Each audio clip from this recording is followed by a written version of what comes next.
I'll be going through with you again with the trades that I've taken, be it wins or losses, and hopefully you guys can take away something from this.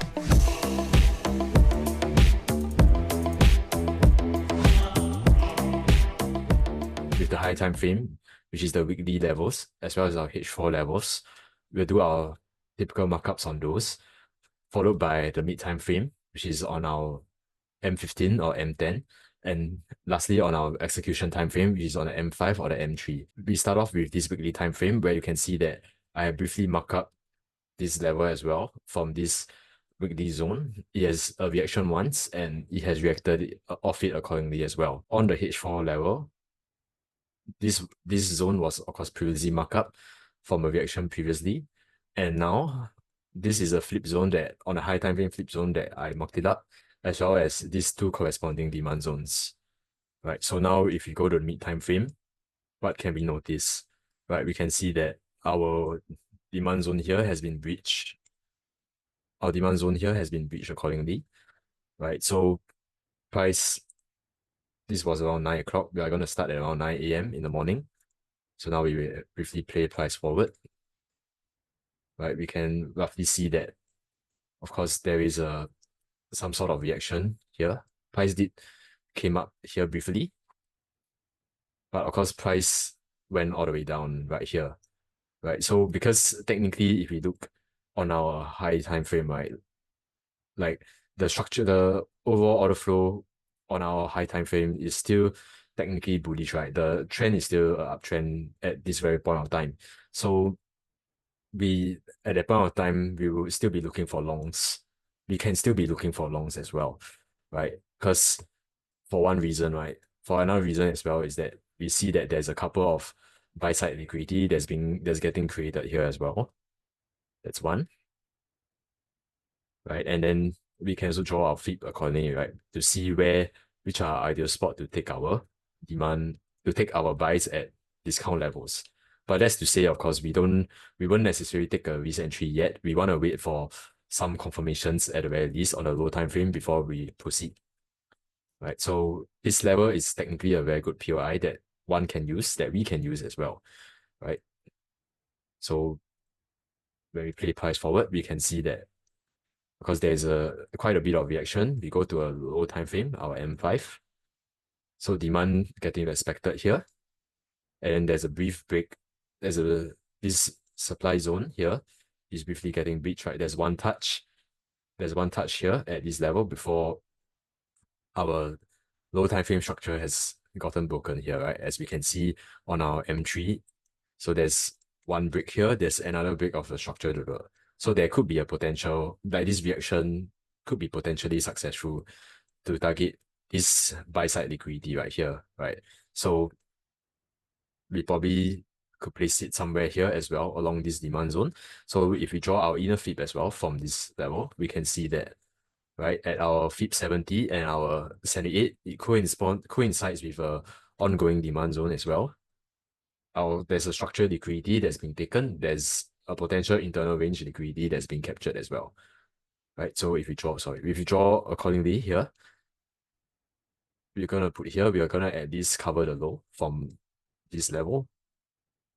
So we give it around 7 pips stops around here. So if we target the high, it'll be about a 4R, it will give us around a 4R trade accordingly, right? So now let's play price forward. So there's a brief reaction. Right, so okay, so this is where we got taken at so price came all the way at the 78. We briefly got taken this trade. Okay, so it looks like we are gonna get take out. Nope, still alive. Still alive. We are not dead yet. And okay, so we got taken out, of course. So this is a one bullet loss for us, right? So I'll just recap again the rough confidence for this, right? Because our high time frame is still bullish at this point. So this was mid time frame, pip 70, 78. So this is a discount zone. technically we are technically on a HGF flip zone, right? High time frame flip zone as well. Right, so low time frame confirmation entry.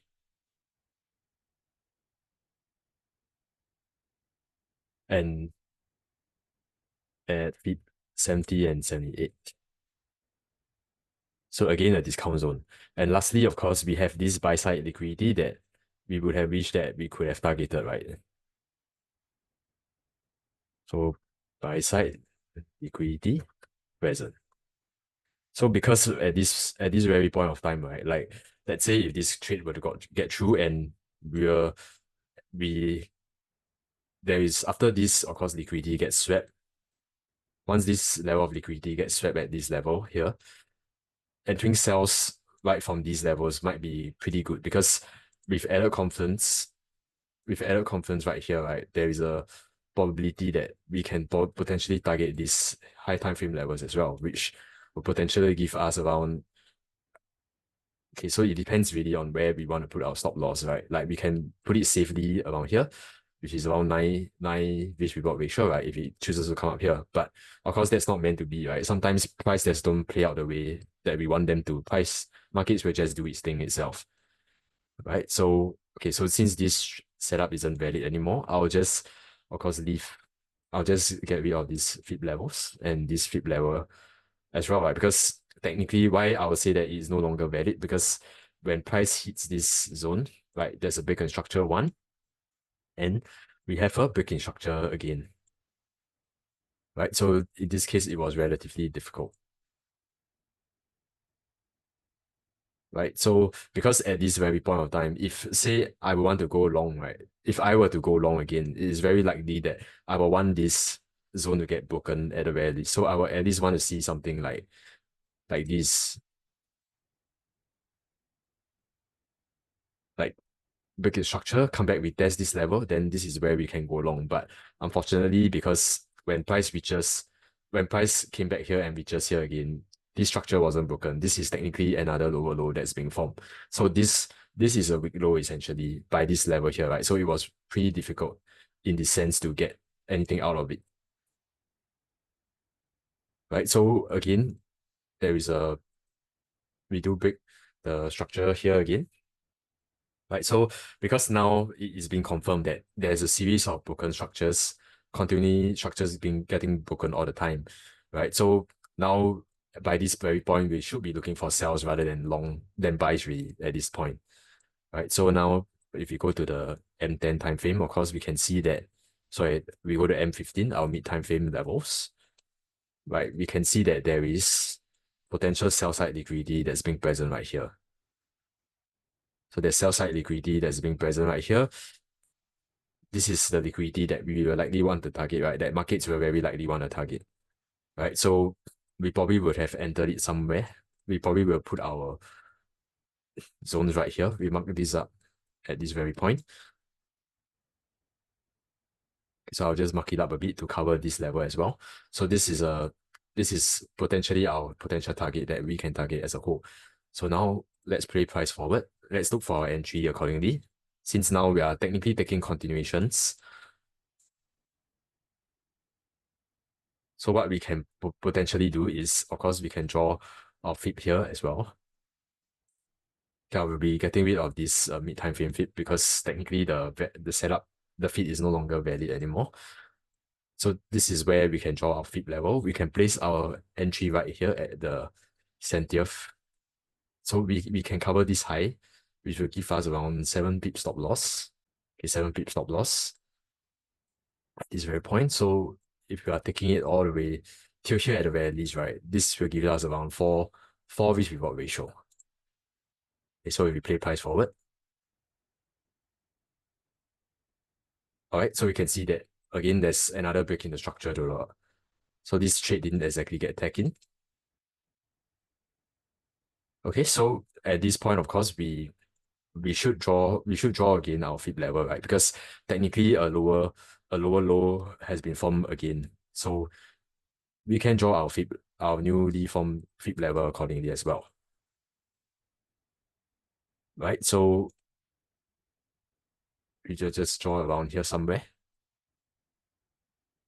So we can, of course, if price were to hit again at this 70th level, we can potentially take the trade. I will potentially, of course, cover this high here just to be safe, right? Because there's technically liquidity level right here that's been forming. That price might go up, sweep this liquidity, structure liquidity here, right, before crashing. So I'll just put it here because normally I will take at a 70 fit at the very least.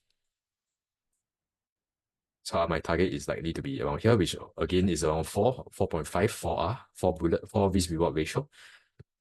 So let's play price forward. So we can see roughly that price did get tagged in, right? Like our price did barely got tagged in at the 70th level. Let's see. So we play price forward. We can see that demand is holding, but of course our corresponding supply here is holding, is looking great.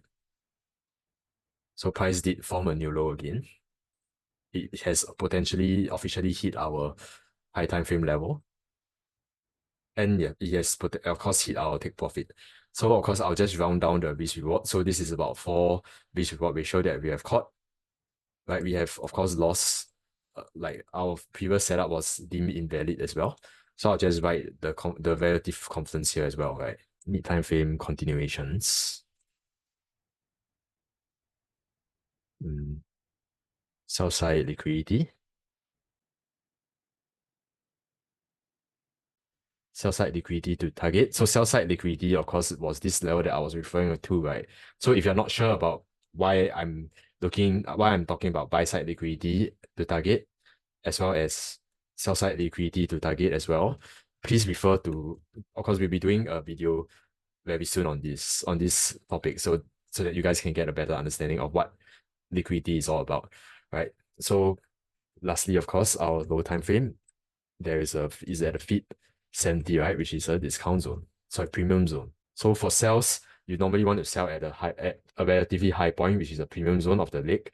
For buys, you want to sell at a discount zone, which is at a relatively lower price in the ongoing leg itself, right? So these are the rough confidence for this. So the reason why I wouldn't hold past this level, right? Like, of course, like on hindsight, because when we play price forward, we can see that price did sweat past and continue to break to the downside again. But the reason why I probably wouldn't have held past this level was because, like, the sell side liquidity here has been already taken. And secondly, of course, we can clearly see that, like, this is technically a strong swing low, right? Because this swing low took out this high to confirm the swing low itself. And your swing high is technically here, right? So there is no cause yet to enter to chase. There's no confirmation or anything that price to potentially, like, continue on from here, because there's a real chance that price can bounce up again to of course take out some of the to take out some to maybe like mitigate markets itself to form a double top to confirm a downtrend itself. So of course we don't really want to catch that risk, especially given the fact that, like, we are all the way down very low in the leg itself. The key takeaway to me is that, of course, like, to would-be traders or potential traders, is that you cannot get married to a bias. You always have to be very adaptive, right? Because technically, like, I was leaning more towards a buy to take out this buy side liquidity at the very least before we take our shots after liquidity has been swept, and this is where we can target these levels. But because it was just not to be, right, price was just moving very, very continually to the downside. So when a series of lower lows and lower highs has been formed already, this is where, like, potential buyers could be shift accordingly as well. So we as traders have to always learn to adapt and just take what the markets has given to us accordingly, and not force our confidences onto the market.